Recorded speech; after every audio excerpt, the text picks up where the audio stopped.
What up, what up, what up? It's Ibn Webb, Quran, some here, official things got going on here. Doing the Essex County all day edition here. Quintus McDonald. Those in the know his exploits, what he's done, on the field. I'm definitely more impressed with that, but even more impressed in regards to what he's done off the field and what he's doing right now with his life as well, too. Just crazy that I got him, but I also got special guests that's gonna rock with me as far as co-hosting this as well. Bob Lester, had the pleasure and the honor to have a conversation with him some time ago here, and I know he coached Quintus in high school. So Quintus was like, "You want to get me on? Gotta get Coach Lester on with me here." So we're gonna have some fun. We're gonna see what it do. Hold tight. Q, what's up, man? How you doing? Ah, there he is. Hello, sir. How are you? I'm doing fine, man. How you doing?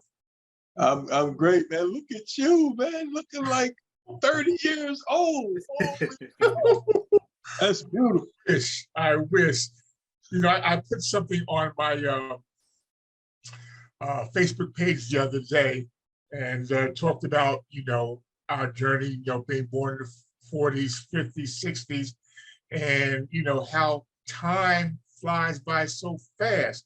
One day you look and it's the month is over, the next day, the year is over. Next thing you know, 30, 40, 50 years have passed by. I'm saying, that's what it feels like now. Montclair, what was that, 35 years ago or more? Yeah. Holy macro. And here it is, man. Time has really flown. I remember you walking around Montclair High School, football, knocking people on their butts, and basketball, making them scared to be anywhere near the basket. And here it is, all this time has passed. So I'm glad to see you, glad you're doing okay.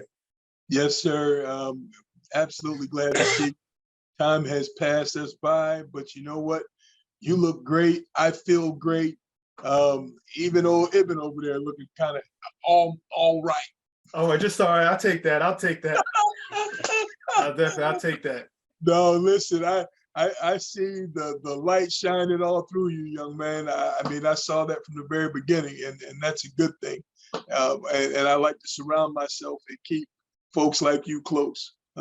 So I'm greatly appreciative of this opportunity that you thought of me. When you told me that you had already interviewed Coach, I'm like, well, we need to do it again. I'm not coming on your show unless Coach was there. I knew that was the deal. So, like I said, I reached out to Coach, and he said, "Nah, not a problem here. Not a problem here." Yeah. When he said, we're doing Quintus, said, no, like you said, no problem. I'm on. Yeah. Bless you, Coach. Thank you so much. Thank you. I've been thanking you for a whole lot of years, but we'll get to that later on. But thank you. Yeah. Absolute pleasure. Now, I like the shirt you got on there. I know that is that the I know they don't call it Cobras no more though. Is it something? I think they call it something else now. No, Cobras still exists. There's another organization that came into Montclair, just grown men acting like children. Mm-hmm. Everybody wanted to be a leader, and a guy left Cobras and started a program called the Bulldogs, which, I guess it's beneficial for the children because more people get opportunity to play. Mm-hmm. It's detrimental to the high school situation, but nevertheless, that's not what this is. This is the sports academy that we started back in 2011. This is the Montclair Junior Sports Academy. But we're Bulldogs. Period. We are those dogs. So I got to use that emblem. Yeah, I know. It means a whole lot to you here. Whether it's a bulldog or a mountie, however you want to call it here. So I know it means a whole lot to you here. Question: as far as speaking of Montclair, were you always in Montclair as far as raised? I mean, everything, or did you migrate from down south or what have you here? Yeah, I was born in Rockingham, small town here in North Carolina. And my father passed when I was very young. My mother moved up north with one of her older siblings, trying to begin a life for us. And the last time that I was actually in school in North Carolina was the beginning of the fourth grade year. I moved back midway in the fourth grade and had been, I stayed in Montclair throughout from that point. Now, even getting up to Montclair here, so obviously fourth grade there, it's a whole different world. Even being a fourth grader here, it's still different from down south to Montclair. When you think about Montclair, the pockets that I have, we could go to Upper Montclair, we go down to on the south end there, like just the different economics that you could just tell just going one side of Grove Street to the other. It's night and day. It's night and day as far as you could just tell, like where everybody's at in life, sort of. How was your childhood, if you was to just say it in a few sentences? Well, I grew up in the fourth ward, and the fourth ward logistically on a map is so much bigger than what it was. Fourth ward growing up was the Mission New Street corridor and across town. Back then we had the Blue Coal building. You could go underneath the Blue Coal building, and then you were at Crosstown. So Crosstown and Mission Street and the New Street corridor were really considered the fourth ward, even though we had battles against the people from across town. I mean, it was just really, for a small community, it was broken up into many pockets, like you said. And growing up, I mean, we were close knit, even in the fourth ward. I mean, I had so much family. My aunt that we had moved with to New Jersey had 6 children, so I had brothers and sisters essentially growing up, and the neighbors, the community all around Mission Street. We lived in 6 houses on Mission Street. 6. Wow. Growing up, yeah. Wow. So we, mom was, doing, trying to upgrade. Never able to own a house, but we get more space, more room, as we got older. So we knew everybody. Everybody knew everybody on Mission Street, on New Street. So it was one big family, really, as we were coming up. And then once we got to high school, Montclair is a special town, because even Upper Montclair, I found myself in Upper Montclair quite frequently, even if it was riding my bike at midnight. Yeah.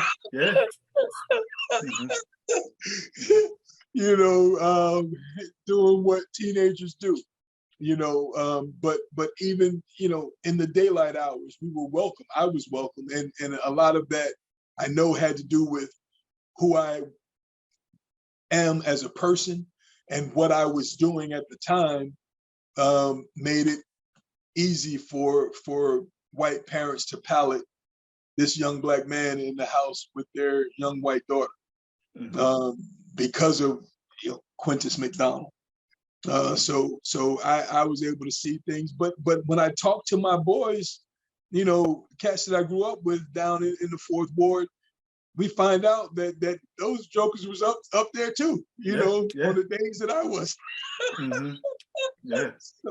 So yeah, it was Montclair was a special town in those days. It was very, very special place. Now you say all that, and I mentioned obviously the close knit. You mentioned your aunts, everything else here. When was the whole grooming of Quintus McDonald, as you say in quotes here, the athlete? What did you gravitate to early on here? We know what you ultimately wound up doing, but like activity wise, it didn't even have to be sports. But what did you gravitate to wise as far as activities here? It was basketball. Was my first love. I love basketball. I was I was taught about the paint by Beanie Myers down in Glenfield. Trying to learn how to dribble uncoordinated, 5th grade, running around, kicking the ball, and all that stuff. And he grabbed me up and told me, he was like, "You're going to be a big man." And Beanie was a grown man at that time. And I'm in the 5th, 6th grade. So you listen to the grown men who are literally raising you in the park. I mean, those are the people that we looked up to. And he put me in the paint and began to teach me how to maneuver in the paint, how to box out, how to watch the ball and figure out angles and all of that stuff. And I absolutely loved that. And because 5th grade in football, I was getting pushed around, man. That was my first real structured football. And I mean, we played in the street and did all of those things, but structured football, I got pushed around. But what I did do is I would I would go from practice to practice, because my coach actually had a drinking problem my first year. So it was hit or miss whether he would even show up for practice. And then when he did come to practice would be short. But I didn't like getting pushed around. So I would go and practice with other teams. And there was one coach, JP, I don't remember his last name, but he looked like if you had a picture in your mind of a Viking, that was JP. He was a big old man, a white dude with an afro and a beard, and he allowed me to practice with his team, and he coached me and coached me and coached me until the next year things really began to turn around for me. Football wise, what's the first position you played? I was on the line, so I was playing guard and nose guard. Okay. Mm-hmm. Wow. And then you said in 5th grade it started to click and resonate here for you here. No, 6th grade. 6th grade it started to click. And by 7th grade, believe it or not, I was actually offered a college scholarship when we went and played. Yeah. I didn't, it blew my mind. We would Cobra varsity would travel, our varsity teams would travel to Florida and play against the Sarasota Redskins all-star team.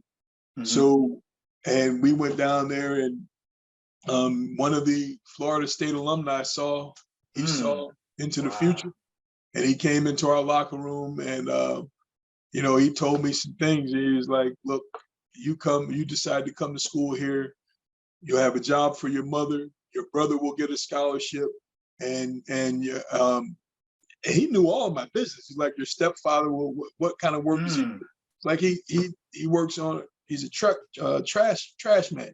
Well, we'll get him a better job too." That was my first experience of that level. I didn't realize, I was just having fun. I knew that I wanted to dominate, that I always wanted to get the ball, man. The fight was over the ball. I wanted the ball. I wanted the guy with the ball. And that's what drove me. And this guy saw it and came in our locker room and did that after the game. That's crazy. We talking about like late 70s, early 80s, and you think that stuff was going on now, and you talk about they knew everything about you then. They ain't even need no internet, right? Without the internet, how about that? I didn't think about that part, yeah. Can I have one selfish moment? And I'm in regards to the Cobras here. I know you guys went down there, you won a national championship, I believe, correct? I think down in Florida, when you guys went down to Florida.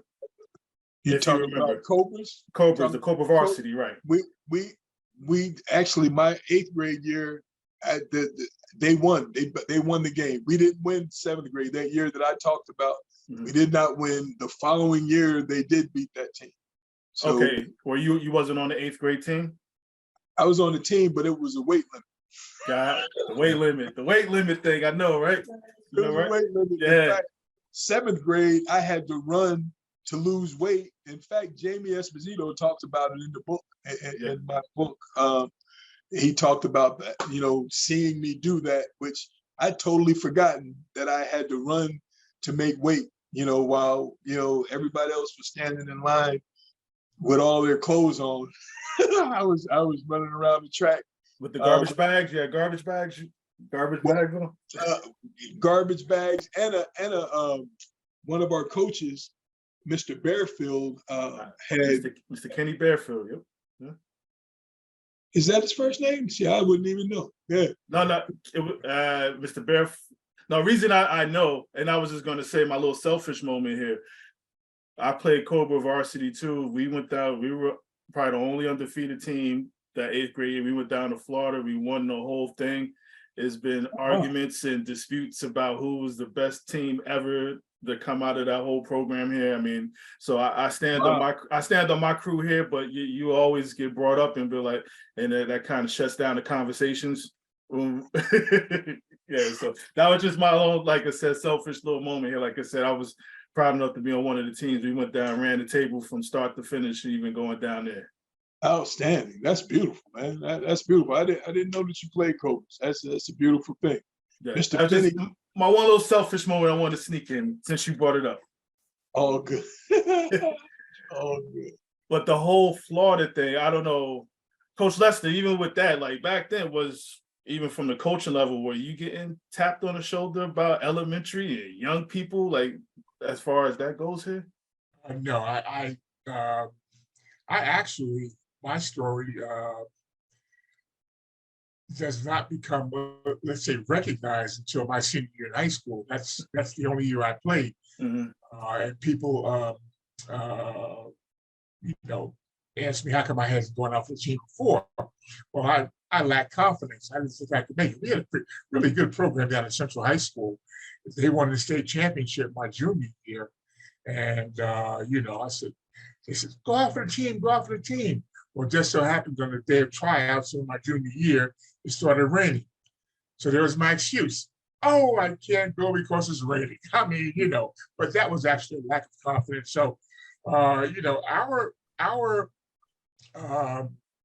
structure in athletics was different than Montclair's because we basically had wards. We had like the North Ward, South Ward, East Ward, Central Ward.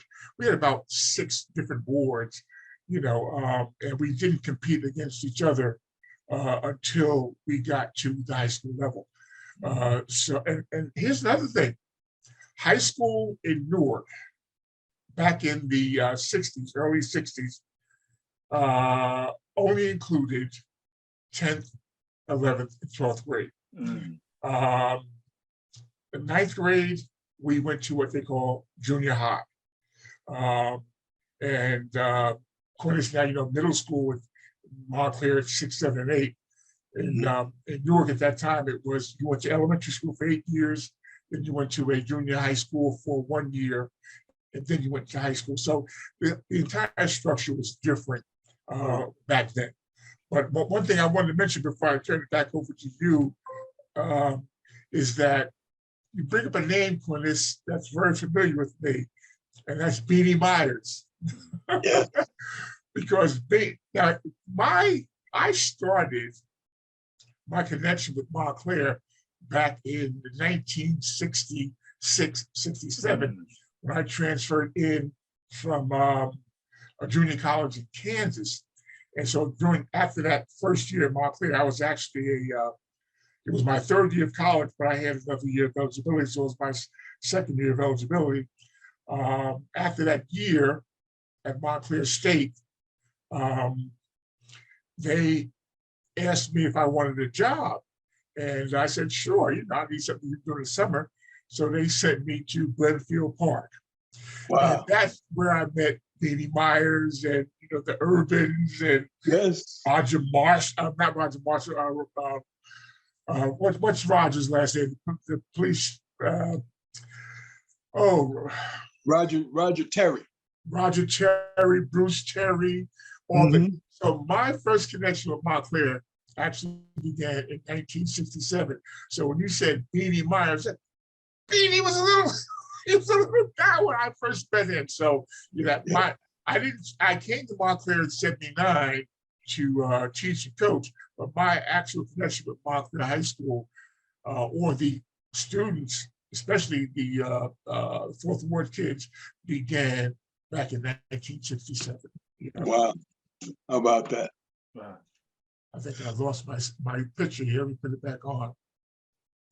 There we go. Okay.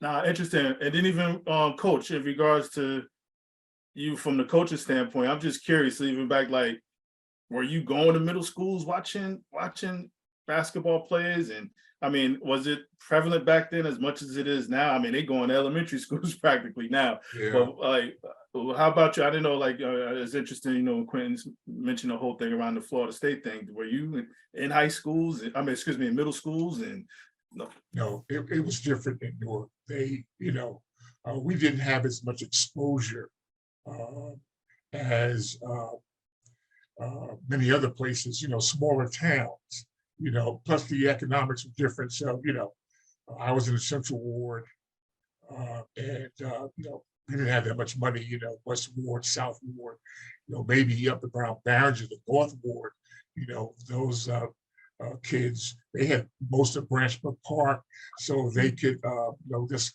leave their house and go across the street, practice football or baseball. When I was in high school, we didn't have a field. We had to practice at Branchburg Park, but we had to take a bus to go to practice. Now, when I say we, I didn't play football. So, you know, I'm talking about the school itself. And so it wasn't as economically viable for, you know, teams to travel for the inner city kids of Newark especially. So no, we didn't have any exposure to things like Quintus had at Montclair.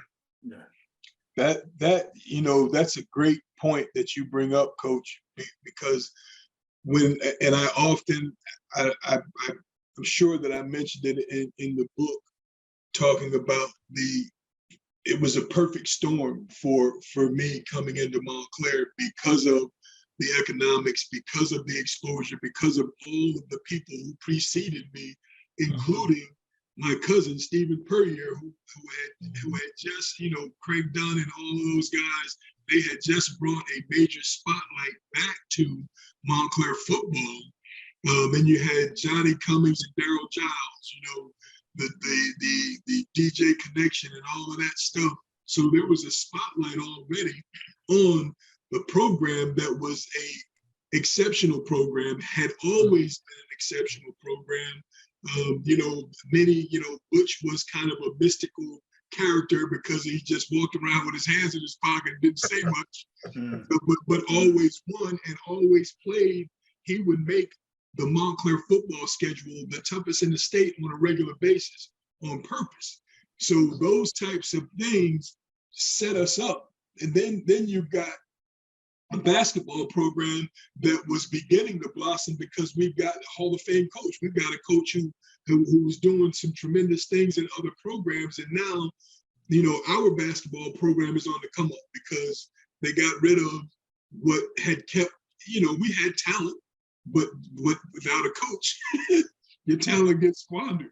So now we've got a spotlight, and the fact that I was blessed to be able to play multiple sports, that spotlight just grew for me. It really did grow, and the fact that God blessed me to be able to be able to have a microphone in my face and have a conversation with the individual, that took things exponentially to another level, because now those reporters want to come and talk because I can have a conversation, because I can give sound bites, because I can do all of these things. So you know, I bless God for my talent and my gifts physically and athletically, but it was so much more involved with me becoming, you know, the Quintus McDonald, the USA Today Player of the Year, the Parade Magazine Player of the Year, all of those things. There were so many other things that God had put into place. I couldn't have done all of those things,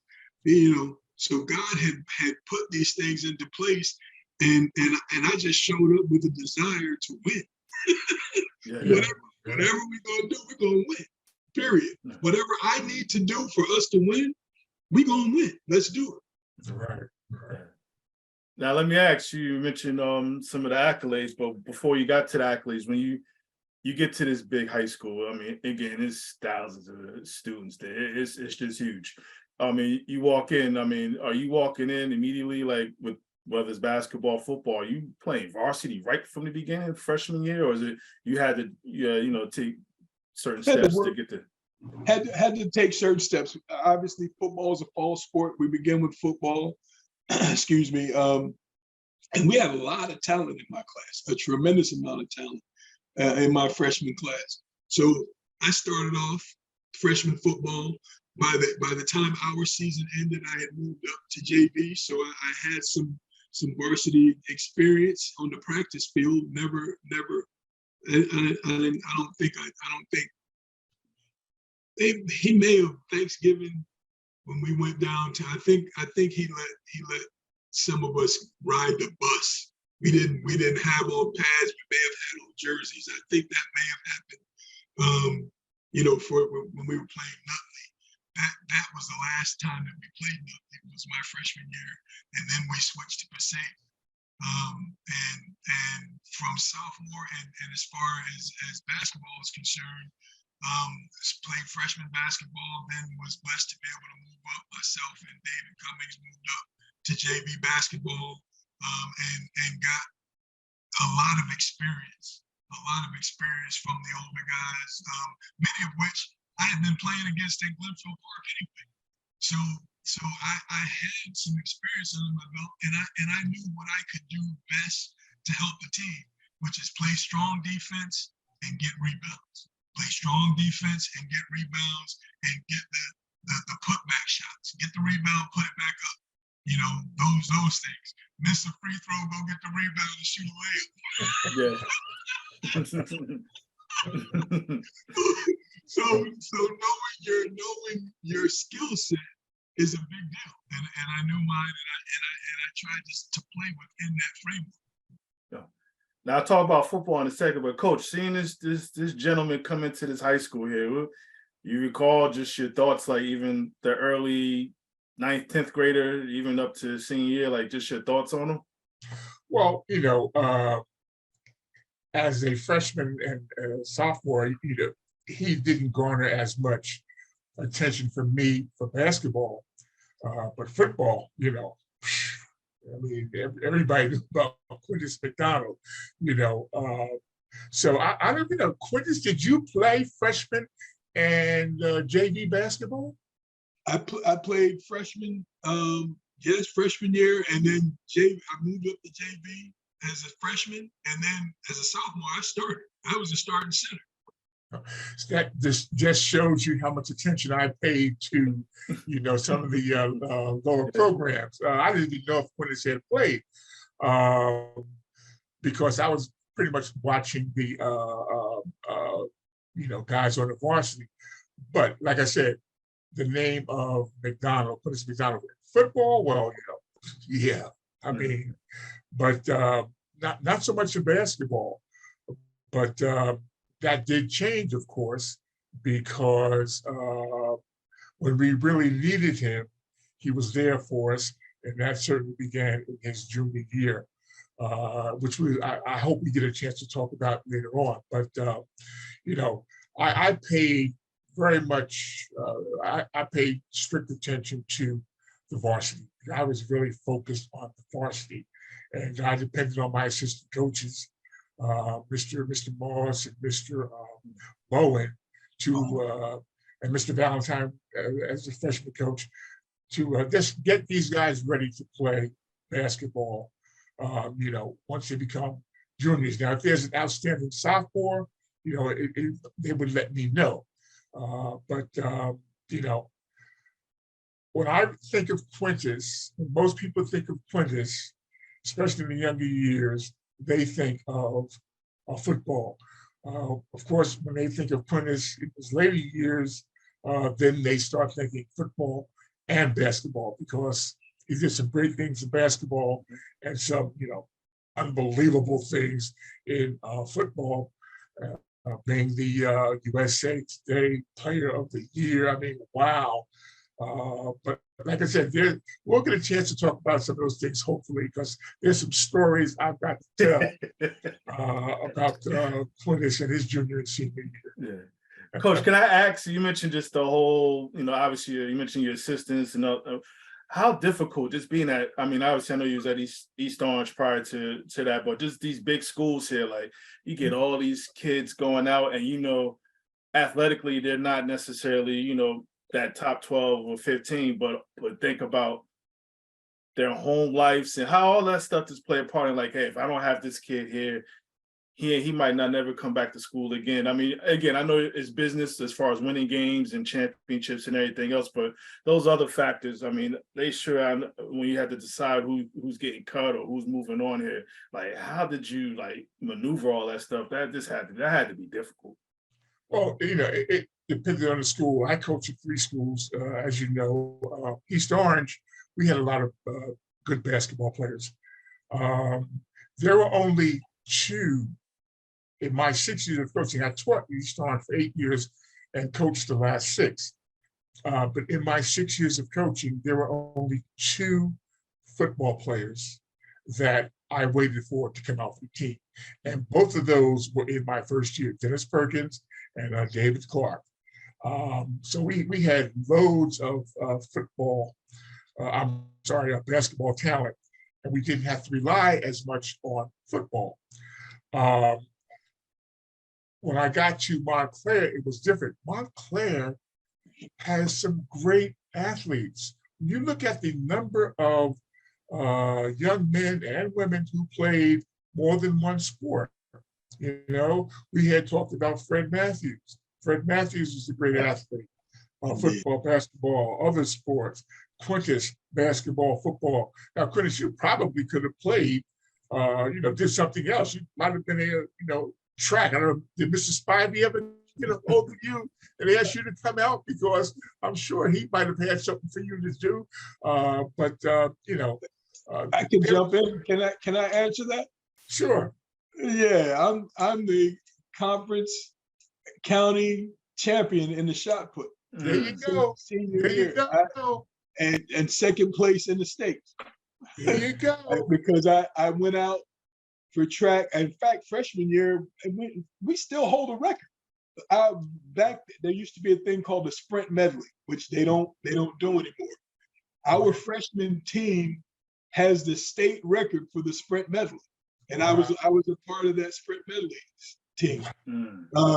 And I stopped. I started working in the spring once I got my driver's license. I started working in the spring, but senior year, after our basketball season, and I went on a little hiatus after I decided where I was going to school. I needed to get back in shape for the All-Star game. So I asked Coach if I could come and work out, and with the track team, he said yes, of course.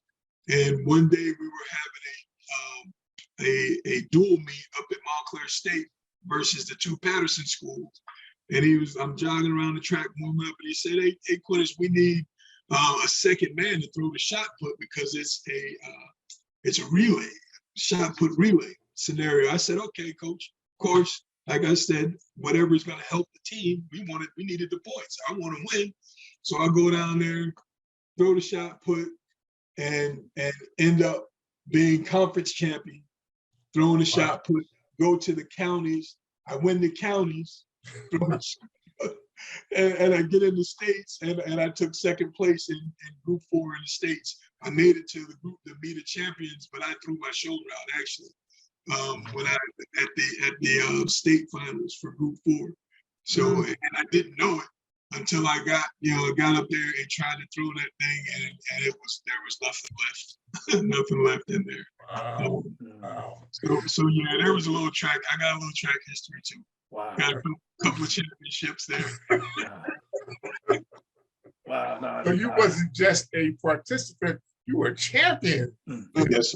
In a sport that, if basketball was your favorite love, or your first love, and football was something you excelled in, you did a heck of a job in track too. I'm not surprised because, like I said, Montclair has some great athletes, But I never knew of your track accomplishments and how great you were. Wow, that's amazing, man. Kudos to you. Thank you, sir. Thank you, sir. Yeah, we Glenfield Park, that community center, the Park House. You know, I talk about that place really did help to raise me. It helped to raise all of us that were in that Fourth Ward area. Really, it was and Rich Curtin was the track coach. Rich Curtin and Billy Fields were our track coaches, and you know, we got it in down there. We put in work. We put in work on that field. That is now, I don't know if you've seen it, Coach, but they transformed that whole place. They blew up the Park House, built a new one, and made the field turf, 80-yard turf field. That's amazing. Yeah, I haven't been up to Montclair and especially Glenfield Park when Bobby Hurt passed away. Right. I went to Glenfield. They had a celebration for him. That was the last time I was in Montclair. So it's been a while. It's been a while. Yeah, it's different. It's different. That humongous oak tree that was across from the plaque. The monument that they put up for Bobby. Even that's gone. That hurt my heart more than anything. Wow. That tree, amazing. There's so many memories, but I don't want to digress. Pardon me, Brother Evan. No, we good. And I mean, you know, I can relate as far as you talk about Glenfield and me being in Montclair school system up until 5th grade. So I can relate to Glenfield, know how important that park is to a whole lot of people here in regards to. And I'm glad they did renovate it, but to your point, by renovating, it took away some other memories they probably shouldn't have. And I know that's probably some political stuff we don't need to talk about, but I'm sure that tied into it. You know, football. Just circling back to that, as far as you playing football, like you mentioned, freshman JV, varsity, wearing your shirt or whatever on the bus here. When was it showtime for you? Was it just sophomore year? You got Sophomore going? year. Okay. Sophomore year. Yeah, that's when, I mean, we had an exceptional team. And that was the first 10-win season in Montclair school history. Of course, the playoffs started that year. So winning, you know, being 9-0 and then winning our playoff game, which was a very, very tough game against Columbia. They had, you know, big old running backs, and we battled 2 huge running backs back to back. We had just played Passaic with Ironhead for Thanksgiving. And actually the week before we played against Columbia in the playoffs, and they had a guy named, last name was Peniston, but he was a big old joker too. And they had a fullback that went on to play Division I college football. So a lot of talent on the field. But yeah, I mean, when you play at when the team plays at such a high level, eyes are just gonna automatically, you know, people are looking at that team. You're reading in the paper, oh, Montclair's 5-0, they must be doing okay. They start looking, and they're looking for names, who's doing what. And I played actually wide receiver that year. So I was a wide receiver in a defensive end. Wow. You know, caught a few touchdown passes and all of that good stuff. But God was just great, man. I mean, Butch gave me a chance. Funny story. This man, I had worked myself to the starting team, and we go down to Nutley to open up the season, sophomore year, and they call out all of the starters, and he didn't call my name. I'm sitting there. I didn't have time to get hurt. I'm like, what? And we go out on defense first. Now, first of all, I run down on the kickoff, so I get on the field. But then they call out the starting defense and then call my name. I'm stuck on the sideline wondering what in the world's going on. After the first play, he sends me in. And I started every game from that point. But I mean, just a hint of a mind game. Yes. You know, which that had I really taken that in, it would have prepared me for some of the foolishness that happened at the next level at Penn State. But I didn't. I mean, because he let me right in the game. It was just that you're not going to start as a sophomore. You know, the first game you're not starting. But I played the rest of the game, the whole game. So in effect, it didn't that one play didn't really matter. It wasn't a hill of beans to me. It was to him, evidently, because he did it. But you know, some things I just didn't grasp as a child, and I realize now that I was a child, and I give myself grace because I used to beat myself to pieces about some of the decisions that I made and that I did not make. You know, that steered my life in specific ways. And I've come to a place now where I don't regret the past, and I'll never shut the door on it. But I don't regret it anymore. And I live my life with regrets, and that became poison to me. It was very poisonous to me. So I don't know if I answered your question. No, you did. And I think even with the whole regret thing, I mean, not poisonous, but it's a heavy load to carry. All these regrets and everything as you just try to maneuver through life and navigate and open up and see new things and think differently here. Those regrets are just like, they just weigh you down. You know, I think we all can relate to that. I mean, just kind of having to honestly like look in the mirror and let some things go. You know, as far as that goes, it's just like a huge, huge burden in regards to that here. I know, as you were just sharing that, you know, it's just interesting with the whole mind game with the coaches or what have you. The one play you don't get in, but you're playing the rest of the year. But I didn't even know you played receiver until you just said that. I know you just wanted to win, so it sounds like just put me anywhere and I'm gonna do what I need to do to get this W. 100%, 100%, brother. Yeah. And can I add to that, because I will forget later, playing against Ironhead, like, how was those battles, Montclair per se? Epic. Yeah. Yeah, you know, it's amazing. Craig and I were friends. There was a very, very smart businessman, astute businessman who was also a community hero named Al Martirosyan, who owned a couple of sports stores over in Patterson.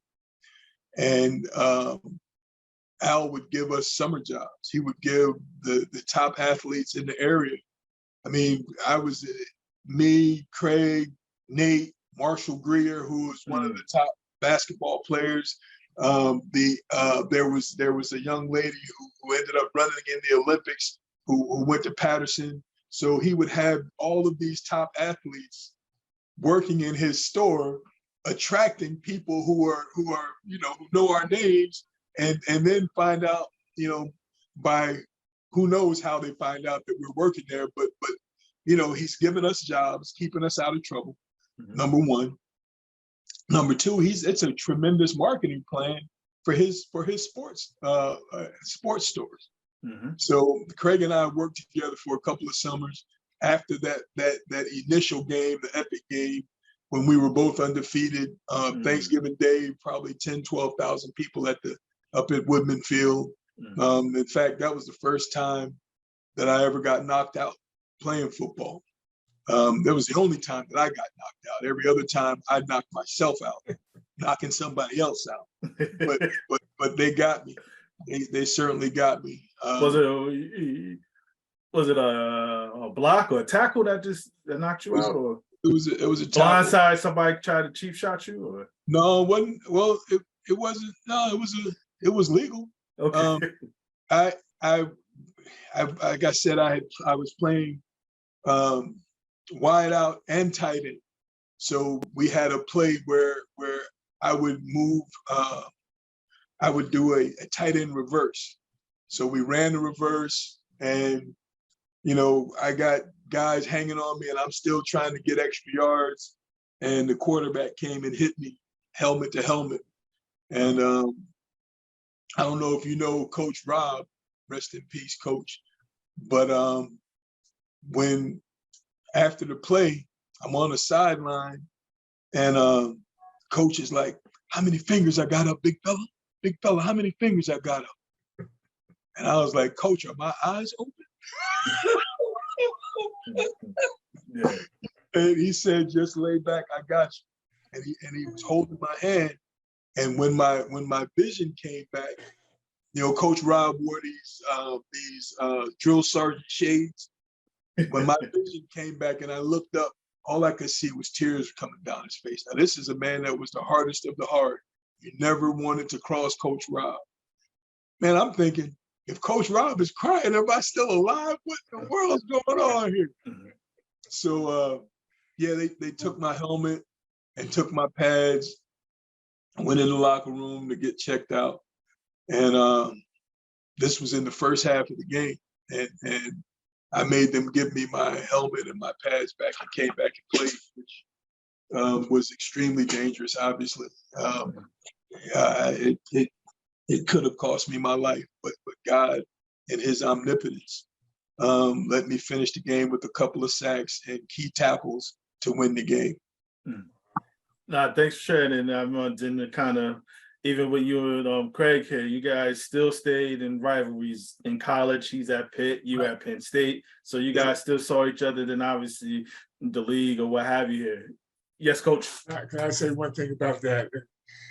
It's almost as if I say it with a bit of pride, but Quintus knows this. Craig Ironhead Haywood also played basketball. So he was a great athlete himself. I guess you could call him at that time an enforcer. They didn't call him Ironhead for nothing. I mean, that's right. We went up against Craig in basketball. Wow. And, oh boy. Wow. I want to mess with Ironhead Haywood. Yeah, it wasn't 5 fouls. It probably wasn't enough. Thank goodness. It was only 5. Right. You should have asked the official to only allow that man to have 4 fouls. Yeah. Wow. He was something. He was something. Yeah. Great person. Yeah, we remain friends. We remain friends all the way to the end. A rest in peace as well. Rest in power, big brother. But yeah, he's a wonderful, wonderful person, wonderful human being. Yeah. In fact, Craig was at he was at the senior prom their senior year. Yeah. Spivey brought him to the prom. Old Carl. With all this going on, I mean, the notoriety obviously is going to another level or what have you here. Back at home, I mean, I'm gonna say this with a lack of, I mean, with all due respect, rather, you become a meal ticket. Do you sense at that age, like, hey, like you're gonna be the one to get all of us out of here and get us situated? Even in high school, you talk about, being a teenager, being young, and decisions that you make here, but was that pressure starting to mount even back then? There was no pressure from my family whatsoever. The pressure came from within. Folks wanting to be around, people calling my name, acting like they really know me when all they know is the athlete. They don't know me, and that pressure that I put upon myself came out in a destructive way with drugs and alcohol, and that was to keep them at bay and keep myself kind of safe. Although it turned on me. I thought it was keeping me safe, but in fact, it was a setup for the following 25 years that were very, very difficult. However, those 25 years have given me the experience to do what I do now and help young boys, help men, help women, help people literally around the world to not have to go through what I went through. So I did it for them, and God blessed me and kept me through it so that I could do what I do today.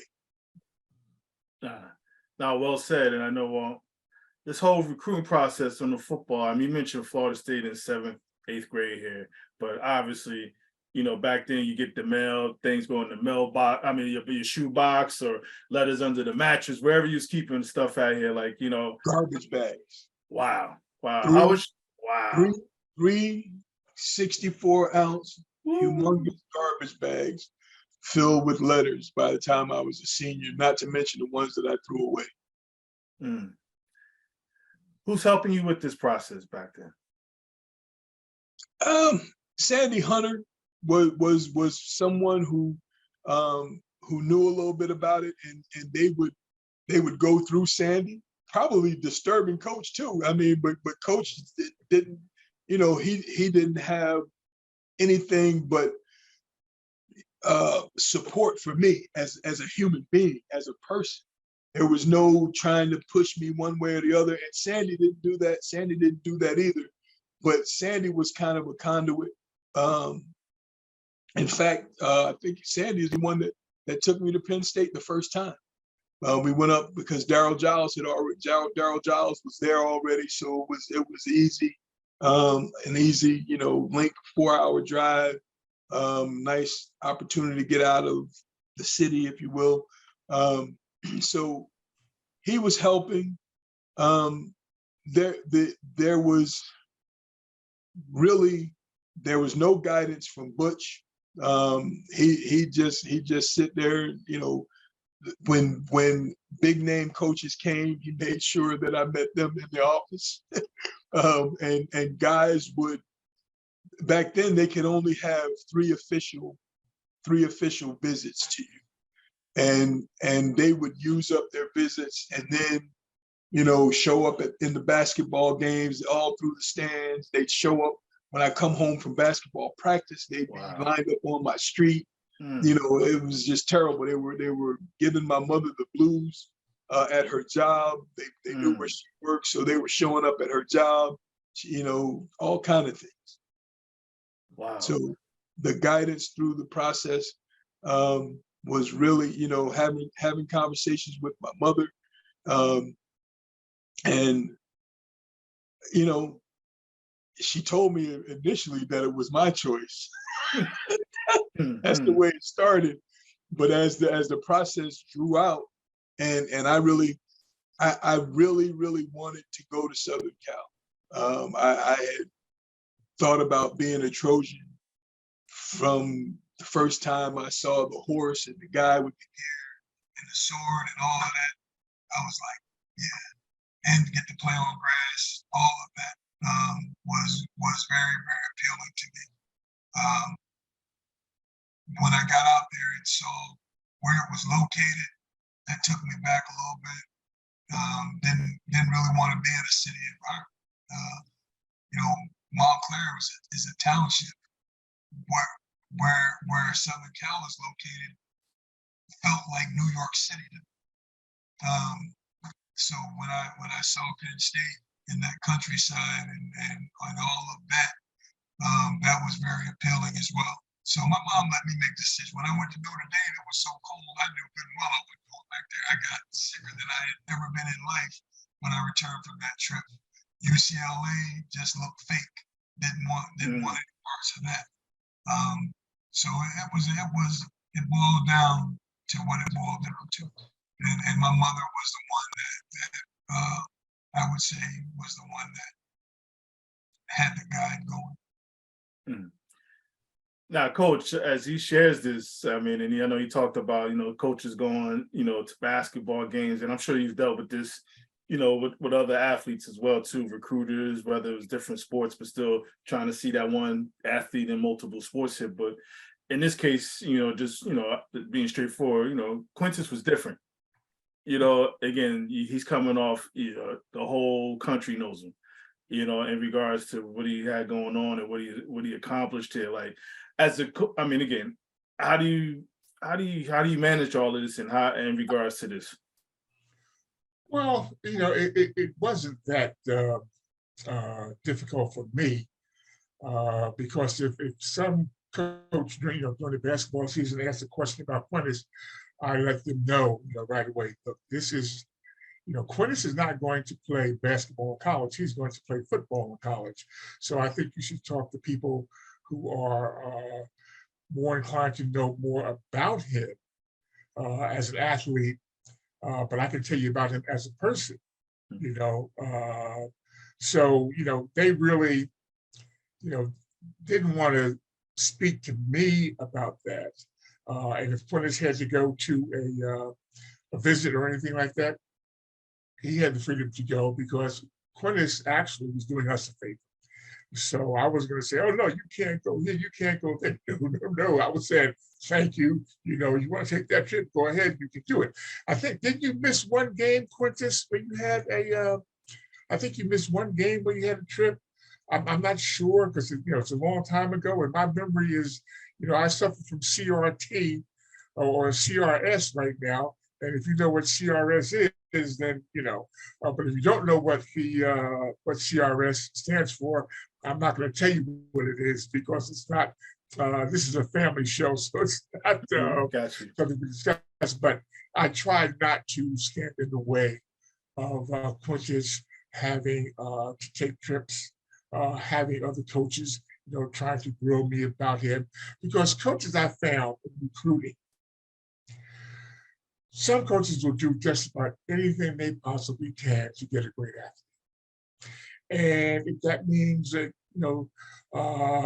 doing something that is not ethical, they'll try that too, as long as they can get away with it. But most of the coaches were stand-up people, no question about it. But there was some who, they would bend the rules to get that great athlete. But I had no problem with Quintus or having to, it's not really a sacrifice, because if it had to do with his career, I was all for it. As a football player, I was all for it.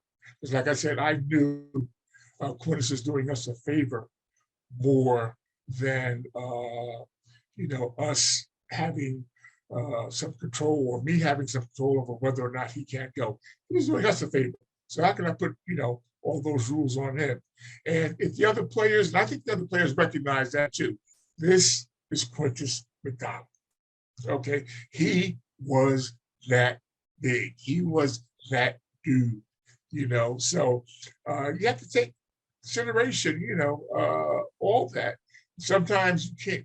It's very difficult to make rules. You can do this and you can do that, because every athlete, every person that's an athlete is different. So you have to not try to keep every rule so that it applies to all people. But sometimes if you've got to bend that rule, you do it. And in Quintus's situation, if that became necessary, it didn't become necessary much, I would do it because, like I said, he was doing us a favor. Yes. And go ahead. I did miss one game going out to Notre Dame. Okay. So that's what I did for missing the game, I guess. And what Coach did, Brother Evan, for me is allowed me to be the sixth man coming into the game my senior year after being the starting center for 2 seasons. But and because of what I needed to do for my future, he didn't relegate me to the end of the bench. He let me be the sixth man. I was that guy, and I love that role, to be honest, because now I can bring some energy into the game where things may have come to a lull. Now I get to come in and bring energy. I can bring all of who I am into that experience. So, I love that man right there. He taught me so much on how to what he just said. With rules for you can't when you make rules that are so rigid, you don't allow human beings to be human beings. Right. They got to fit into what you say, and if they don't fit into what you say, then they're going to be relegated to the back of the bus, to the end of the bench, and that's truly, truly not fair when you're dealing with human beings. No, we're not robots. Right. Yeah. Correct. No, and they're young men, and we're supposed to be, as coaches, we're supposed to guide them to do things. And when you guide someone, you've got to be concerned about the entire person, okay? Not just the athlete, but the entire person. So, we were, like father figures or father figures away from home, or a parental figure away from home. I love Quintus' mother because she very much, she never had a problem with me because she knew that her son was going to be okay with me. And I appreciated that. It's very important. It's a job that not too many people fully understand. You just don't coach a person. You try and help guide that person. And and I realized that more after actually I left East Orange and went to Atlantic City than to Montclair. I was teaching, but I was always learning. And one of the books that I read right now, it says, if you want to learn something, teach it. And that's opposite of what normally you would hear in the world, but if you want to learn something, teach it. And I learned more by teaching and learned that these are human beings just like you. You try to remember to put yourself in that position that they're in then when you were that age. And, you take the whole thing and put it together and you try and do the best job you can. No. Well said. Speaking of teaching, Coach, as far as Quintus on the basketball court, how did you teach him to defend a gentleman named Mark Bryant? I am so glad you asked me that. Because it was epic. Now, whomever is going to watch this program, if you're familiar with Essex County sports, they know who Mark Bryant is. Mark Bryant was at Columbia. He was about 6'9", and he was an all-star. He played in the NBA for a number of years. He's now a coach in the NBA. He was great. And now I'm not sure, Quintus, if was your junior year or your senior year, but we played them in the county tournament. And Quintus was our center. Now, Quintus is about 6'3", 6'4", Mark Bryant 6'9", and I had a concern about how we were going to defend this guy. And like I said, he was great. He could do all sorts of things inside. He was unstoppable. I'm going to make it a long story, or it could be a long story when I tell it. I'm going to try and make it a little bit shorter because of time concerns. But we played Columbia County tournament, and everybody was talking about Mark Bryant, blah, blah, blah. What happened was, at the beginning of the game, Mark Bryant inside, playing very well, doing his thing. But Quintus McDonald got on Mark Bryant. Now, remember, this is Mark Bryant, who later played the NBA with some really tough guys, and he lasted a long time. When Mark Bryant went inside and Quintus McDonald was guarding him, this made it so tough, so difficult for Mark Bryant that in the fourth quarter of that game, Mark Bryant, 6'9", was shooting 20-foot jump shots because he did not want to go against Quintus McDonald. I mean, and I even marveled at that, and that's why that stands out so much in my mind today. He was shooting 20-foot jump shots because he did not want to go underneath here with Quintus McDonald, an NBA player who's great as an NBA player. But that just gives you an idea of in high school.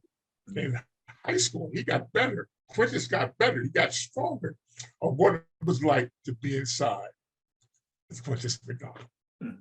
So Quintus, whatever you did, I don't know if you whispered in his ear, but I think it was a little this and a little that and a little that got Mark Bryant's attention. But man, he was shooting 20-foot jump shots, and we won that county game. You know, we nullified the effectiveness of Mark Bryant because Quintus pushed that boy 15 minutes. I say boy, I'm not talking, you know, I'm saying that young man. But Quintus did a fantastic job on him, and it'll always stand out in my mind. Bless God. Bless God. Yeah, that was a tremendous challenge that I couldn't wait. Oh man. Oh, yeah. Excited about that. Not only because of who he was, but because it was Columbia again, and we got to go. I mean, that was becoming a rivalry, football, basketball, and they played good. They had good athletics over there, and they were the South Orange folks with the money. And I'm the Fourth Ward cat who, and you know, I knew Mark. Mark's uncle had a church on Maple Avenue across from Glenfield Park. So, I had sent Mark and his cousin Eric Dines. I had sent both of them home, in the park previous to that. So Mark had in the back of his mind who that number 21 is. He had it in the back of his mind. And it was just a matter of putting it down in the paint, get him out of the paint, knowing that this box right here belongs to me. Yes, sir. Yes, sir. Anybody else on the court, basketball court, that is, like you just look forward to playing against when you're playing? Yeah, I mean, there were guys who had big names. Allah Abdel Nabi ended up in the NBA. Right. That's played right. at Bloomfield. Had to give him the business, even though he was a youngster. Mark was older than me, so that made me really want to get at him. But Allah was younger than me, so I had to really get at him because it's like the freshman orientation.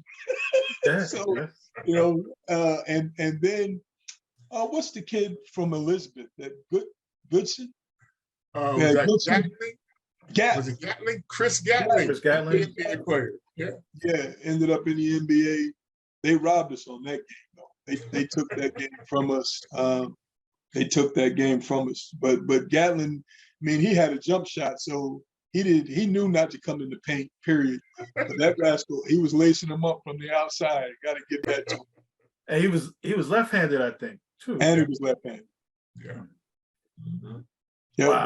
we had a player, Sean Morton, who loved that same corner, but Sean was right-handed. And they had that awkward, they both had an awkward kind of jumper. Yeah. Any other memories you have of Quintus as far as, basketball-wise, Coach? Well, the biggest memory and the biggest debt of gratitude that I owe to Quintus is the fact that as a senior, having been named the player of the year on defense, that he chose to play basketball and help out that team as a senior. He did not have to do that. If he would have come to me and said, Coach, I have to take off because I want to get ready for, what comes next, I could, Quintus, I had no problem. Now, Quintus, there was another player that we had, Jeff Mills. Now was Jeff was before you, Quintus? He was a year behind me. He was a year behind. Okay, Jeff went to Nebraska. Yeah. And Jeff played as a junior, but he decided as a senior, I'm going to get ready for, what comes next. I'm going to be a football player. It was a time in Montclair where, I really needed somebody to play center for us. We had everything else to go around, but I needed somebody. And Quintus decided that even though he was in a position not to play because of what he had to do, and I understood it, he decided to help us out. And because he did that, he gave us a piece that we desperately needed to be successful. because I think we were in 2 county finals with Quintus winning one and we just barely losing one to Scott. But you know, if we did not have somebody at that position that Quintus played, we would not have been that successful. And I really was keeping my fingers crossed that he was going to play as a senior, but I did not know. But he did come out. Boy, was I happy. And I'm sure the other players on the team, they were happy. And to this day, I thank you, Quintus, for giving us that opportunity to be successful. You cared more about that team than, you know, anything else. You did not make a sacrifice, but you made a contribution. And you know, and I've told you this before, I will always thank you for that from the bottom of my heart.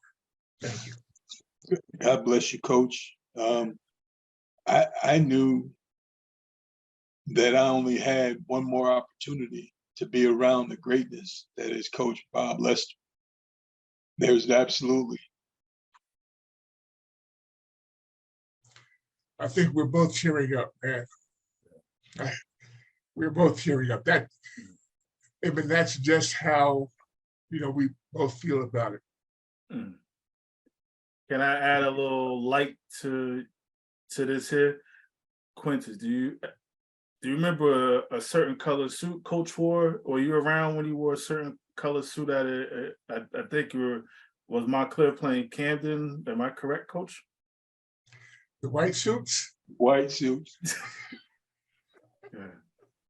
I tell everybody, you know, I remember an NCAA tournament when Rick Pitino wore a white suit to the game. And I said, Rick Pitino wasn't the first one to wear white suits to the game. The entire coaching staff, we wore white suits to the game, you know, to the state championship game. Yeah. Yeah. Yeah. Yeah. I absolutely remember tremendous memories of Coach Ludi Bowen, Coach Kenny Moss. You know, these were all, you know, Coach alluded to father figure, and then he went away from that. He was absolutely a father figure for me. Yeah. You know, the coaches that were down in Glenfield that I mentioned, Coach Rich Kirk, Coach Bill Fields, I call Bill, that's Uncle Bill to me. We're like family. We really are like family. These are men, because as I mentioned early in the beginning of the conversation, that my father passed when I was young. And although there was a man in the house, he had no idea of how to be a father because of how he had been raised. So no disrespect to him, he just didn't know. You can't give what you don't have. But God placed all of these men in my life strategically. Now you mentioned these guys. I mean, you depart from them, not necessarily this physically having to go out to Pennsylvania. How was that transition? You leaving this foundation, these core coaches and mentors and father figures to you, just, you know, to head out there, like it's a whole nother world. I mean, how do you make that transition? Well, my expectation was that I'm going to play football. I'm gonna get my degree. I'm gonna be a 2-time All-American. I've got these things in my mind. I'm set. So I'm taking all of the foundation that these men have given me to the next level.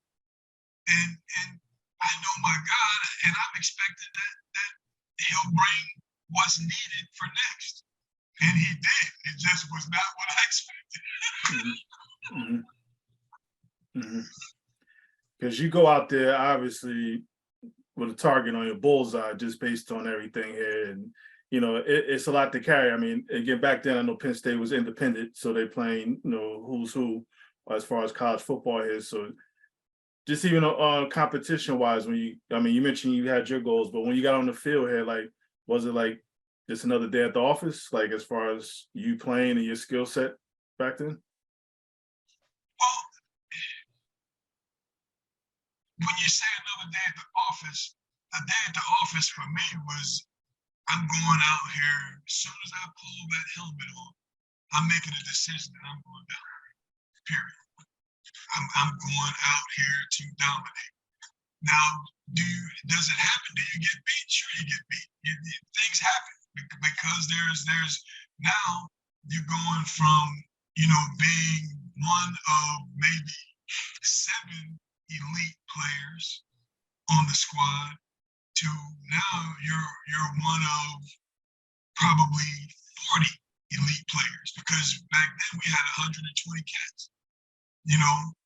So wherever it is that I'm facing on the opposite side of the line, regardless of what position I'm playing, could be, maybe, or may not be an elite cat, but I made my mind up that I'm finna dominate this play, every play.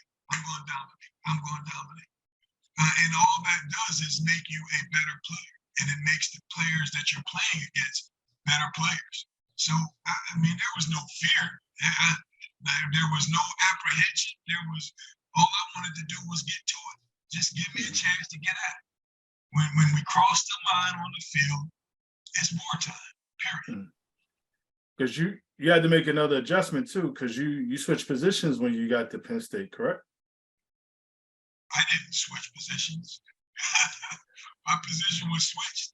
That was all a ploy. Okay.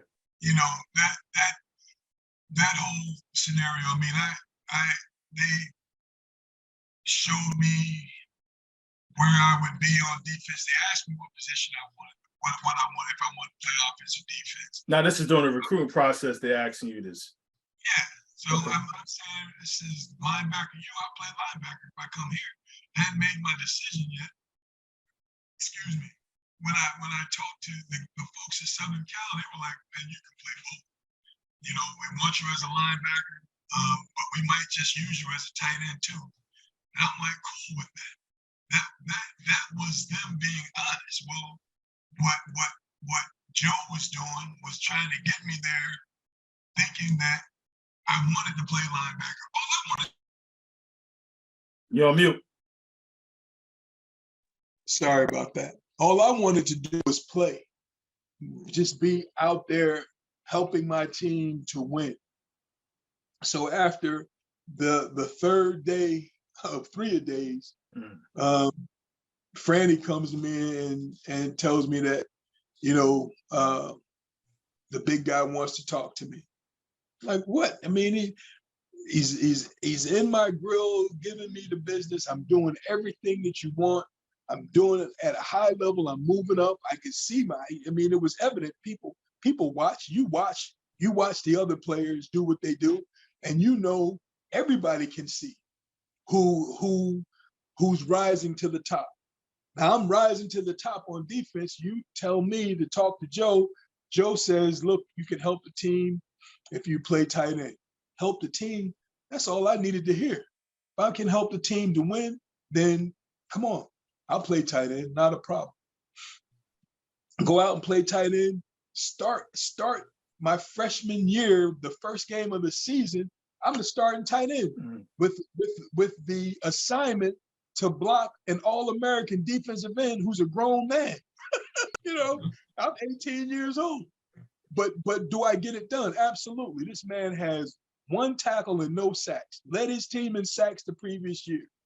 All-American, consensus All-American defensive end. And here, slinging me around, but I'm staying in front of him, getting things done. I grade out the best of all 4. Well, we played 4 tight ends because it was obviously a hot game down in Maryland, first game of the season. And 1 tight end came in for 1 play, caught a touchdown pass. So he graded out at 1,000. But I graded out above all the other 3 that played multiple plays. And then you don't play me at all because you want me to redshirt. Lying the whole time. I never talked about redshirt. When during the recruiting process, it's all about, trying to deter me by showing me my name at the bottom of a list of players. And I'm thinking, man, I'll walk through all of them. And I did walk through all of them on defense. Then you move to the offense, and I move up to starting, but yet you want me to redshirt. Why? Why should I redshirt? Now I'm the best tight end, and the man told me when I finally got a meeting with him. He didn't meet with me. They didn't talk to me after the game. They called me off of all of the starting positions in special teams. Took me, this is the second game of the season. Now, we had played against Maryland, who was #1 in some polls to open up, beat Maryland. We got Temple coming up. I'm looking at the film on Temple. I'm like, boy, I'm finna show off at home. We got about 30 people coming from Montclair. I'm getting in the end zone a couple of times. Is my thought. Because I'm doing this against our first team defense on the field all week in practice. Then they take me off all of the starting special teams. I'm thinking, boy, I'm gonna score 4 or 5 touchdowns. Every time I touch the ball, this is what I'm telling myself. Every time I touch the ball, I'm getting in the end zone. And these rascals did not play me a single down, would not talk to me. I didn't get a meeting with Coach Paterno until Wednesday. He told me that he wanted me to redshirt. And I'm like, why would I redshirt? I'm the best tight end that we have. He said, yes, you are, but I don't need to play you to win. So that happening, it wasn't just me that it happened to back in 1985. I'm sure of it, that it happened to other people across the land. That's why I'm so excited about the NIL and the transfer portal.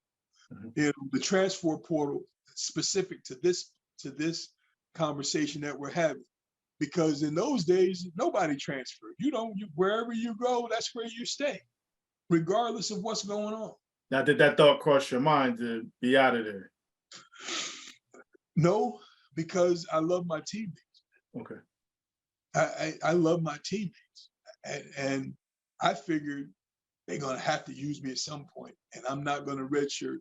But what they did is they would put me. I mean, I played on all the special teams. I was special teams player of the game multiple times throughout my freshman year, and they put me in the game at tight end, but never threw me a pass.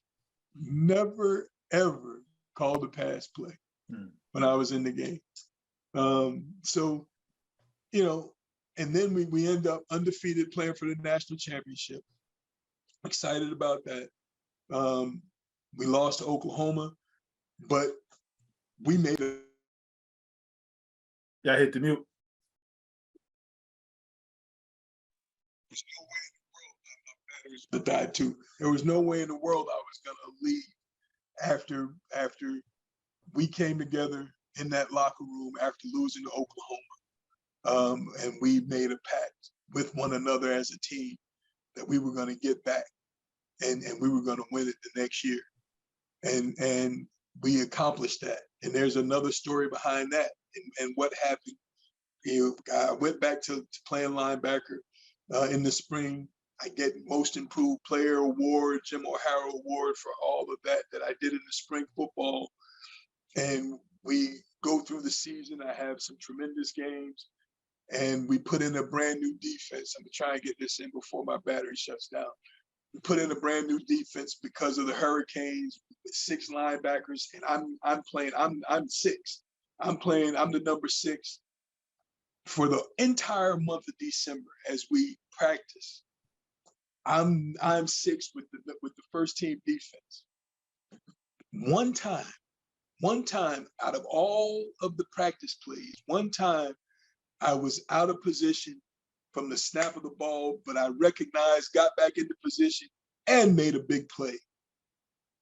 And what they had said to me was that I was inconsistent. That's why they weren't giving me more playing time. So I'm talking about a full month of practice. One time, one play, and I make a big play with recovering. And we get to Arizona. The first few practices still with the first team. We get to go, it's 2 days before the game. We got 5 plays, 1 versus 1. Everybody's getting fired up. We're on the field of defense getting fired up. And I hear Jerry Q, like Q. So we're in the huddle. I'm like, we're looking at each other like, why aren't we gonna start with 6? That's not even the way things have been scripted. We should be starting with 6. He waves me off, so I'm jogging off the field, and he pats Keith Karpinski on the back and sends Keith. And Keith is the starter 2 days before the game. And it's getting to me. It still bothers me. It still bothers me. I hope Jerry's sitting in his prison cell thinking about it right now. And I say that with sincerity, because they just did me wrong as a human being. As a human being, you don't do a child. And a child, you're 19 years old now. 19 years old, and you're doing this to a 19-year-old kid? Come on. So no explanation whatsoever. No explanation. Zero. So now, at this time, do you lean back to the coach and the other guy as far as with the phone calls or letters or whatever the case is to try to keep your spirits up? Man, it was all I could do not to beat Jerry's behind right there on the sideline. I just stood there shaking and crying. I was just shaking and crying. And then went out and made more tackles on special teams in the national championship game than this kid did playing 6. Yeah. So that's, I relegated. I said, well, I'm going to make an impact. I'm going to have an impact in this game.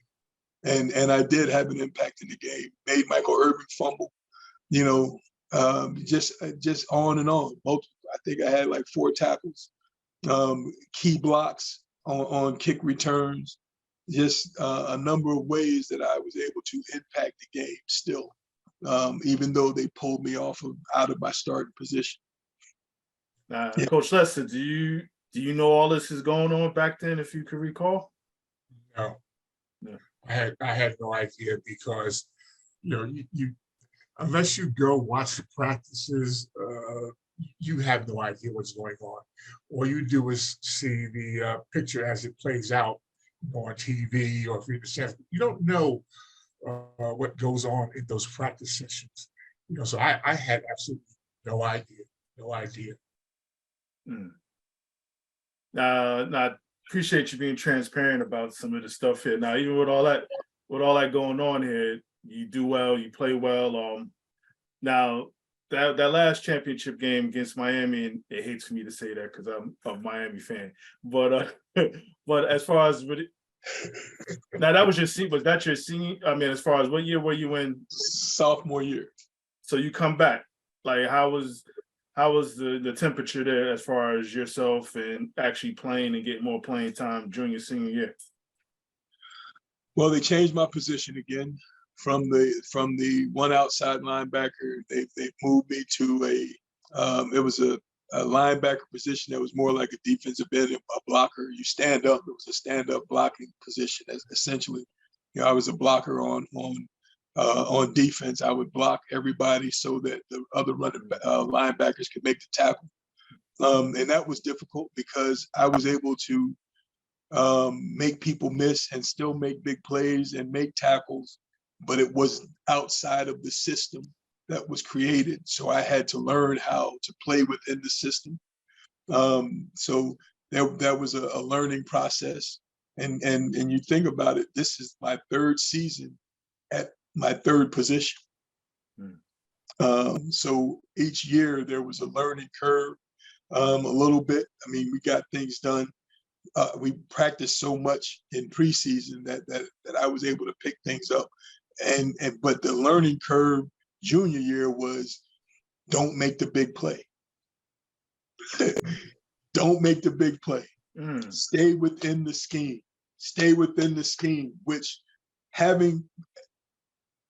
growing up, always being able to do what's necessary to tell myself to have to learn to stay within the scheme, put me a step behind everything, because that was unnatural to me.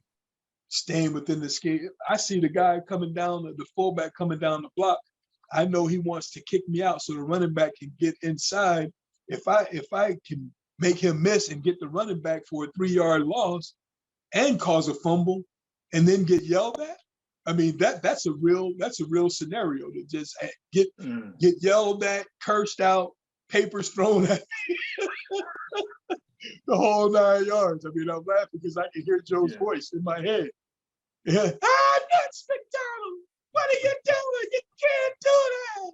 But on the flip side, I think as you share that scenario, if you do stay within the scheme, this running back breaks a long one, but you still making it. I just never understood the science I see what you're talking about. I just never understood the science about all of that. You know what I mean? I thought it was to make a play and move and get, obviously get the ball back to the offense. Right. So as you say that, multiple times, stay within the scheme, make the running back bounce. And we got a linebacker who's too slow to come off the edge and make the tackle. Now it's a 14, 15-yard run. It's 3rd down and 2, and we need to get off the field to keep them out of plus territory. And the same thing, I mean, those things just happen. So yeah, that's a reality. How are you dealing? I mean, you have school and you have a social life. How are you coping with all this, with everything? How are you coping with this? Alcohol, brother. Yeah, that's how I coped. Like I said, I that hook got set back actually sophomore year when we lost the state championship game to Union. We got cheated.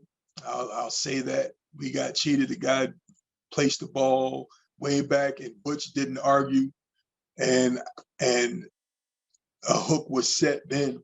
So when things did not go well for me in the natural, I would put those spirits in me to make it okay. And I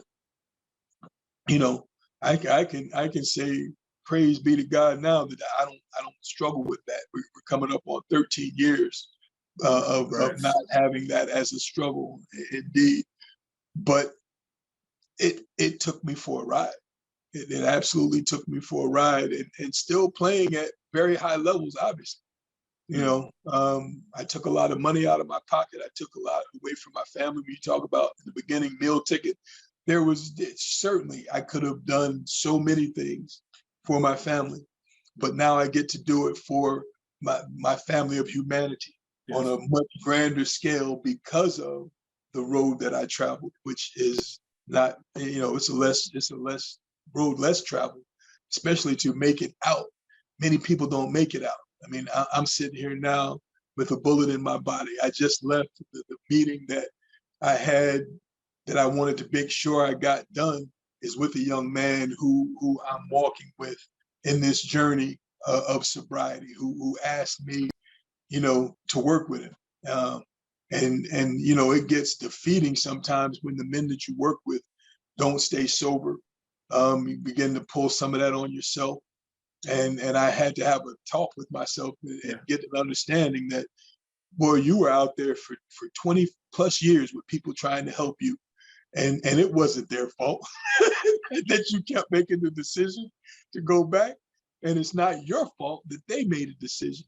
So, I kind of raised my hand when at the end of a meeting when they asked, is anybody willing to be a sponsor?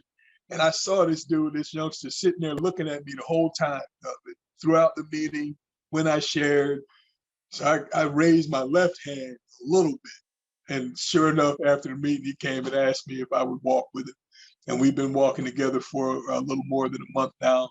And I've been traveling, and there's some stuff that we needed to get done. So I'm grateful to the two of you for allowing me the space to take care of the real business at hand. Which is another soul, another life, this young man's got 4 children and a mother that loves him. And as important as it is to get this message out, and I love you, Coach, I always love being in your presence. That young man's life takes the front seat. Yes. I understand. I Yeah. understand it. And I'm sitting here, and I don't know if I'm fixated on listening to your story. And because many things I had no idea you had to experience. So, I mean, in my mind, the legacy of Quintus McDonald grows because you have been places that I have not been. And you share these with me, and you're sharing them with anyone who's going to watch this. And I hope a whole bunch of people watch this because you have said so many things that have to do about life.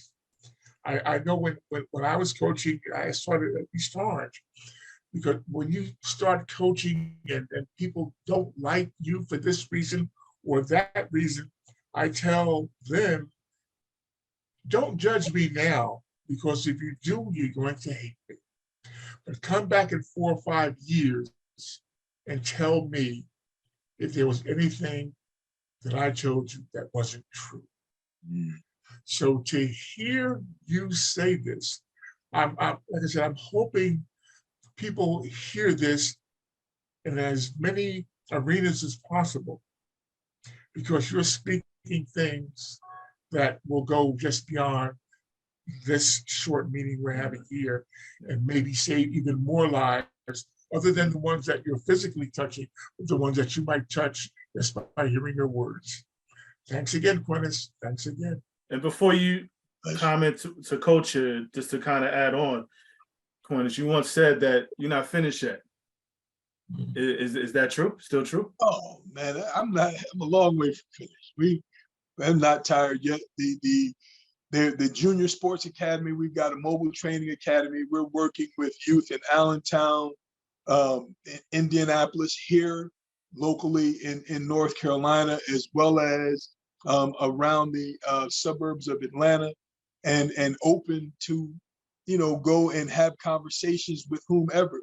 That the most important resource is the human resource. When we've got human capital on the ground that wants to help build the community, when we've got community heroes available, then we've got the programming. God has given me the programming that I know works, that I know helps to build the integrity of these young men and women whose lives we get to touch. So I'm a long way from done. I mean, we've got things going on out of country as well. So I Am Recycling is an international organism, not an organization. We're an organism because we are living, breathing, and growing. So far from being done, brother. Yeah. And I know I'm aware you say your battery running a little low here, so I'm trying to pick up the pace just a tad bit. With that said, I wasn't gonna do this, but I wanted to ask. I did it with Coach Lester, so I guess I got to do it with you too. Can I put you on the spot with like some not so random questions here? Not so random on the spot questions. Let's go. Let's go. Better hope the battery don't run out. Yeah. I'm mindful here. So, back in your Jersey days, when driving in Jersey here, you prefer the Parkway or the Turnpike? I'm a Parkway guy. All right. Atari or ColecoVision? Man, we didn't have that one. Okay. How about when you're not running around or whatever? What do you like to do when you're not running around doing this or that? What do you yourself, Quintus, like to do? I like a good game of dominoes. I enjoy playing cards with my mother and my uncle. In fact, that's where I'm headed to when we're done here. I'm going to go over to Durham and whoop up on them in some spades. I enjoy bowling when everything is working right. I absolutely enjoy the Word of God. Just spending time with God. I spend more time than I do reading. I audiobooks. I'll listen more than I read. You see, I've got these glasses on. My eyes aren't what they used to be. but I'm actually reading more now than I ever have. So that's a good thing. I love uh, watching my grandchildren grow, being able to speak into their lives, you know, dealing with their mothers. My son has taken the sowing of seed literal and has sown in multiple fields. So, you know, building relationship with the mothers is important, so that we can spend the time with the grandbabies. I absolutely love that.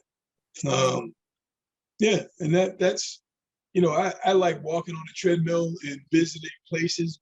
We can punch a button and they'll have like the little drone visuals of all these spaces. I enjoy that.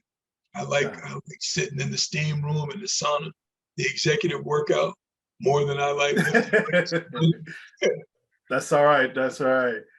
Yeah. Montclair High or Penn State? Montclair High. Now I actually I'm closer to some of my Penn State former teammates than I am to the people that I actually graduated high school with. Although I've got cousins that were a year or two older than me, that are family members. But you know, because Penn State is a bigger place and there's more people, you'll see me doing the We Are more than you'll see me doing the Mountie Up. But we're gonna Mountie Up every day, because without the Mounties, there would be no Penn State for me. Yeah. You said this a little bit earlier, but I might have you repeat yourself here. What is Coach Lester meant to you? Oh man, he's meant the world to me. He's been a father figure. He continues to be a role model, a class act of determination, and look, put one foot in front of the other. We're gonna get this done this way. That positive thought. We're gonna get it done. We're gonna get it done. I never ever. I don't care who we were facing. Maybe Nutley one time. You know, I'm just sitting here, like I said, I'm fixated at just listening to him talk, Yes. to express his opinions. And he had some strong opinions, you know, but what he says, what I say, what you say, it goes just beyond ourselves. It reaches so many people. Yes. And because of the way things actually work, sometimes you're reaching people, you're touching people, and you have no idea that you're touching them. They can be touched just by your words. You know, so it's not a matter of having to be there physically. It could be just some sort of mental connection that you might have, listening to someone you respect, knowing that you go through things, and you realize that there's somebody else who may have gone through those things too. It builds you up inside to make you feel that I'm not alone in this, you know, so I shouldn't feel bad about feeling the way I do or having done some of the things I have done, because I'm not alone. There are others who have walked the path that I'm now walking. And if there's hope for them, there's hope for me. So you're spreading the message that all things can be better, all things can be greater, but you've got to have confidence in yourself, and you've got to believe that all things are possible. That's right. That's right, Coach. And to your point there, just talking about that, like, and I know it comes with growth, a lot of us, you know, evolution or what have you, but even with that, for us to even go back to those teenagers or those, it's okay. Like, we've been there. Don't be afraid to ask. Don't be afraid to ask. Like, you'd be surprised. I might have done a lot more things than what you're going through. So, you know, don't be afraid to ask. And I think just sharing that message, that's what I try to harp on, even with my own daughter and those are young. just ask. Don't be afraid. I mean, again, especially if it involves your safety and your well-being, just Right. just ask for help. Yeah, I watch a lot of your programs, and I want to say you're doing some great things. I know there was a little break in between there, between one and this one, but you're doing a fantastic job. And I, like I said, I just hope that it could get out to, as many people as possible, so that they'll realize, the people you're bringing on, they have gone through so much, and they're sharing their experiences with us. So I want to congratulate you on doing a fantastic job. I don't know how much longer you're going to be doing this, but thumbs up, my man, thumbs up.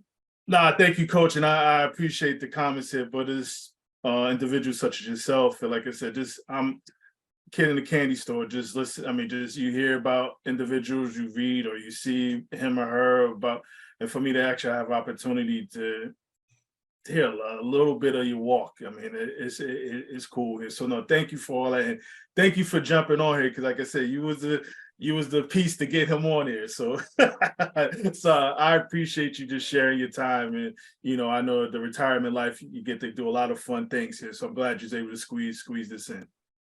Well, if having me on brought him on, I'm sure that those who were listening, because I know I was, and I think you were too, it was well worth the effort, because Quintus was fantastic. I mean, like I said, he just talked about things I never knew happened. Yeah. And here's a man who now he went back to school. He got his degree That's from right. Penn State. That's right. He has written a book. He's reaching out, helping so many people. So if I had anything to do with bringing him on, I'm glad that I was able to do that. So Thank you, Coach, and I'll be in touch, because if you could think of somebody I could get on, definitely might need an olive branch from you here.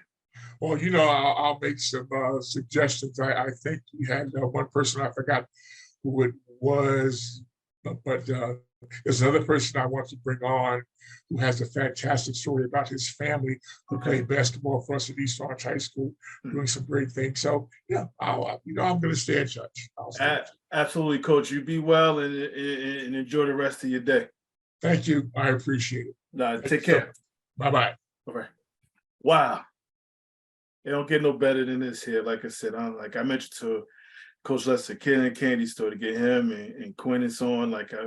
They say don't meet those you look up to, athletically or what have you here, because they might disappoint you when you meet him here. But I know with Quintus, there's a lot of other stuff outside of here that he's done, and actually he's done for me since meeting him and introducing myself to him or what have you here. So I appreciate the blessing, the handout, and everything else that you've done.